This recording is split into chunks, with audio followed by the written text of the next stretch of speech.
ब्राह्मण श्रुतदेव तथा राजा बहुलाश्व पर कृपा करके उन्हें दर्शन देने के लिए श्री द्वारकानाथ रथ पर बैठकर मिथिला पधारे।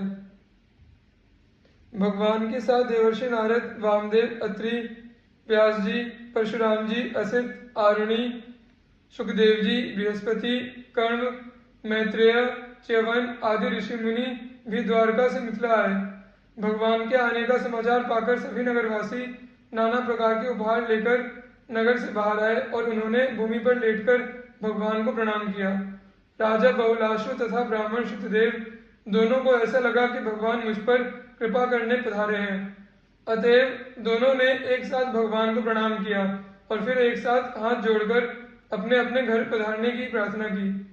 सर्वज्ञ भगवान ने दोनों का भाव समझकर ऋषि मुनियों सहित 2 रूप धारण कर लिए। श्रुतदेव और बहुलाश्व दोनों के साथ वे उनके उनके घर गए। प्रत्येक ने यही समझा कि भगवान मेरे ही घर पधारे हैं। विजयराज जनक बहुलाश्व ने अपने राजभवन में भगवान को तथा ऋषियों को स्वर्ण के सिंहासनों पर बैठाकर उनके चरण धोए, विधि पूर्वक पूजा की। भगवान के चरणों को अपनी गोद में लेकर धीरे धीरे दबाते हुए उन्होंने भगवान की स्तुति की और प्रार्थना की, प्रभु कुछ दिन यहाँ निवास करके अपनी सेवा से मुझे कृतार्थ होने का अवसर दें। भगवान ने उनकी प्रार्थना स्वीकार कर ली। दूसरी ओर श्रुतदेव अपनी कुटिया पर भगवान को लेकर पहुंचे। वे भगवान की कृपा का अनुभव करके प्रेम में इतने तन्मय हो गए कि सब सुधि बुद्धि भूल गए। अपना दुपट्टा फहराते उड़ाते हुए भगवान के मंगलमय नामों का कीर्तन करके नाचने लगे। जब कुछ देर में सावधान हुए तब कुश की चटाई, पीढ़ा, वेदिका आदि पर उन्होंने सबको आसन दिए। कंगाल ब्राह्मण की झोपड़ी में सबके बैठने के लिए चटाई भी पूरी कहाँ से आती। श्रुतदेव ने भगवान के चरण धोए और वह चरणोदक मस्तक पर चढ़ाया। पूजा किस क्रम से करनी चाहिए वे इस बात को भूल ही गए। भगवान को कंद, मूल तथा फल और खस पड़ा हुआ शीतल जल उन्होंने निवेदित किया। तुलसी के नीचे की सुगंधित मिट्टी ही उनके लिए चंदन था। दूर्वा दल, कुश, तुलसी दल और कमल के फूल, बस इतनी सामग्री थी उनके पास पूजा करने की। इन्हीं से उन्होंने भगवान की पूजा की। श्रुतदेव भक्ति के आवेश में आत्मविस्मृत हो गए थे। भगवान चुपचाप भक्त के इस भाव को देखकर प्रसन्न हो रहे थे। श्री शुकदेव जी के संबंध में श्री प्रियादास जी ने जो कविता लिखा है वह इस प्रकार है। जिन्हीं के हरिनित उर बसे, तिन्हीं की पद रेणु, चैन दैन आभरण कीजिए।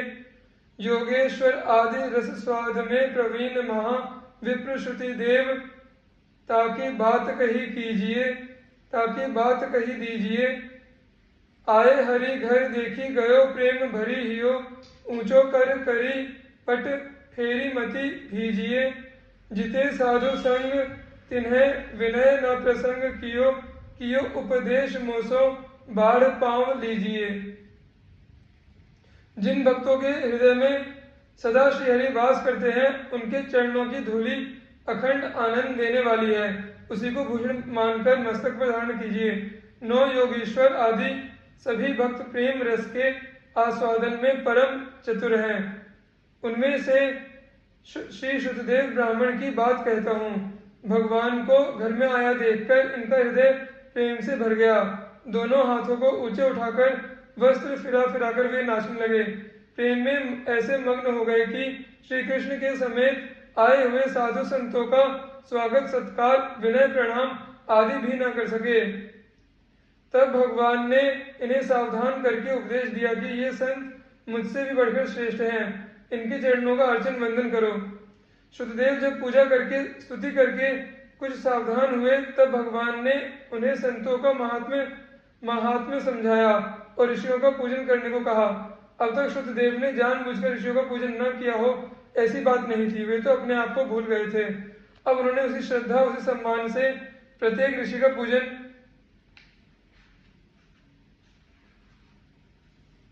किया जिस प्रकार भगवान का पूजन किया था। सबको उन्होंने भगवान का स्वरूप ही मानकर उनकी सेवा की।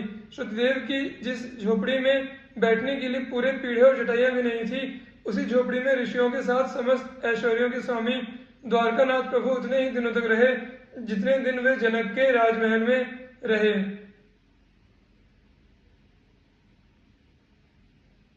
एक कंगाल और एक राजाधिराज दोनों कृष्णचंद्र के लिए समान हैं। यह उन्होंने वहां प्रत्यक्ष दिखा दिया। कुछ दिन वहां रहकर राजा बहुलाश्व तथा ब्राह्मण श्रुतदेव से विदा लेकर वे द्वारका लौट आए। बहुलाश्व तथा श्रुतदेव उन आनंद कंद मुकुंद का चिंतन करते हुए अंत में उनके धाम को प्राप्त हुए। श्री अंग जी, महाभागवत श्री ध्रुव जी के वंश में राजर्षि अंग का प्रादुर्भाव हुआ था। पिता उल्मुख और माता पुष्करिणी ने बड़ी तपस्या के बाद अंग जैसा पुत्र पाया था। शील, स्वभाव, साधुता, ब्राह्मण्यता आदि सद्गुण अंग में बाल्यावस्था से ही विराजमान थे। एक बार राजर्षि अंग ने अश्वमेध महायज्ञ का अनुष्ठान किया। उसमें वेदवादी ब्राह्मणों के आवाहन करने पर भी देवता लोग अपना भाग लेने नहीं आए। तब ऋत्विजों ने विस्मित होकर यजमान अंग से कहा, राजन, हम आहुतियों के रूप में आपका जो घृत आदि पदार्थ हवन करते हैं उसे देवता लोग स्वीकार नहीं करते हैं। हम जानते हैं आपकी हवन सामग्री दूषित नहीं है।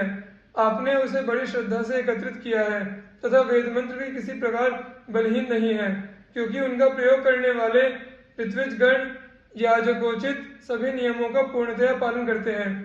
देवताओं का किंचित तिरस्कार भी नहीं हुआ है, फिर भी कर्माध्यक्ष देवता लोग क्यों अपना भाग नहीं ले रहे हैं?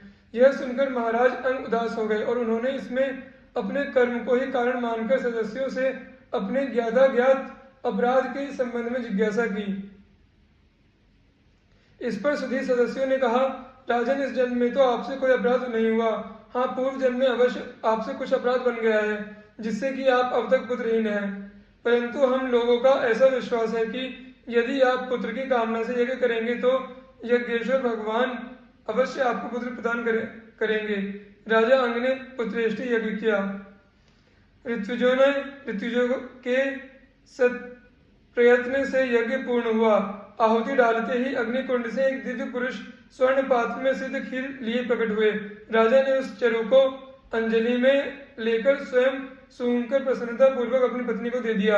रानी ने वह पुत्र प्रदायिनी खीर खाकर गर्भ धारण किया और यथा समय बेन नामक एक पुत्र को जन्म दिया।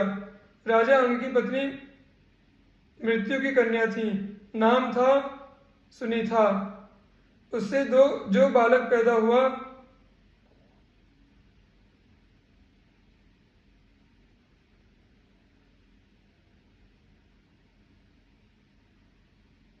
वह अपने नाना मृत्यु के गुण स्वभाव लक्षणों वाला हुआ। क्या पशु, क्या पक्षी, क्या मनुष्य, वह दुष्ट बालक हंसते हंसते सहज ही उनके प्राण ले लेता। प्रजा उससे ऐसी संत्रस्त हो गई थी कि वह जिधर ही जाता लोग चिल्ला पड़ते, बेन आया, बेन आया। बेन की ऐसी दृष्टि, ऐसी दुष्ट प्रकृति देखकर महाराज अंग ने उसे बहुत प्रकार से समझाकर सुमार्ग पर लाने की चेष्टा की, परंतु सफल नहीं हुए। इससे उन्हें बड़ा ही दुख हुआ। वे मन ही मन सोचने लगे, जिन गृहस्थों के पुत्र नहीं है उन्होंने अवश्य ही पूर्व जन्म में श्रीहरि की आराधना की होगी। इसी से उन्हें कपूत की करतूतों से होने वाले असह्य क्लेश नहीं सहने पड़ते हैं, जिससे सब प्रकार के अनर्थों की प्राप्ति होती है। ऐसे नाम मात्र की संतान के लिए कौन समझदार लल जाएगा? वह तो आत्मा के लिए एक प्रकार का मोहमय बंधन ही है।